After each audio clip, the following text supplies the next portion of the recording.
Alright everybody, and here is a fully automated wheat farm. It is 20 blocks high, counting the blocks for the timing redstone at the bottom. The wheat is ultimately collected from this water chute at the bottom. Obviously this would be difficult to build with hardcore buckets enabled. It sends out a single redstone torch pulse on maximum delay, which sends out one seed out of this dispenser into this solid water flow. Every single one of those is a source block. The wheat blocks are the wheat items are filtered a little bit further on and then dumped into this hopper here.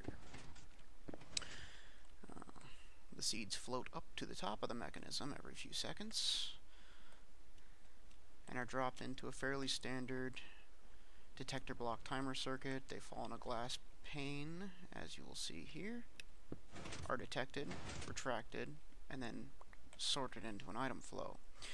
I have a block dispenser set up timer that alternates which one of the chutes is currently open for seeds to flow down in, and you'll see it shift to the second here.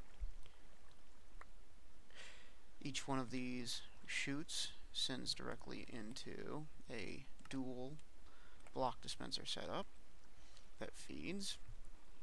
Now this is using a modified version of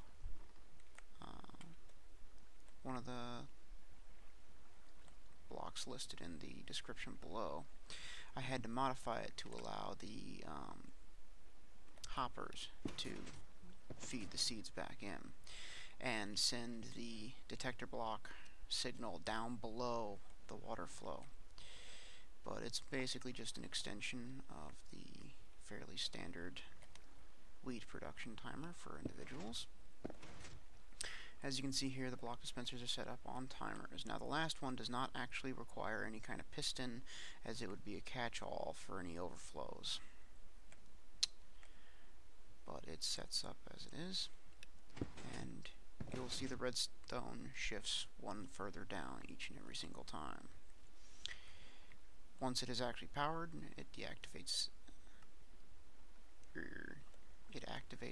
or deactivates this torch, which would extend the sticky piston at the other side. You'll note that I also have set up a somewhat unnecessary repeater here, which will power more than one lightstone block, as opposed to a torch, which would only light one of these blocks up. That's convenience sake. Your wheat would still grow with only the one lightstone block lit up. Obviously, you could replace that entire array of lightstone with glowstone and eliminate the need for the extra redstone there. You could engineer this with only two chutes of water, one at the top and one in this medium section running in the opposite way that it is here. However, I like to have my collection at the lower portion, so I have all the water funneling through down and then back over again to this central location. You can stack this. You could do it 3 wide and then a drop 3 more, drop 3 more. Doing it this way, I had to stagger one of these slightly in order to allow for the water flow, because I was maxing out the limit of my water flow. The actual unit, when you're not counting in the seed drop dispensing timing here, or the rather convoluted waterway flow, is relatively compact. Here's just one unit.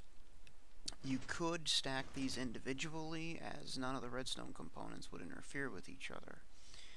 However, I noticed that the wheat seeds and the wheat blocks would get caught on the neighboring planters, so I decided to go for an alternating method for this. That's about that. There are schematics for this, both the full unit here and the individual unit there, in the description below.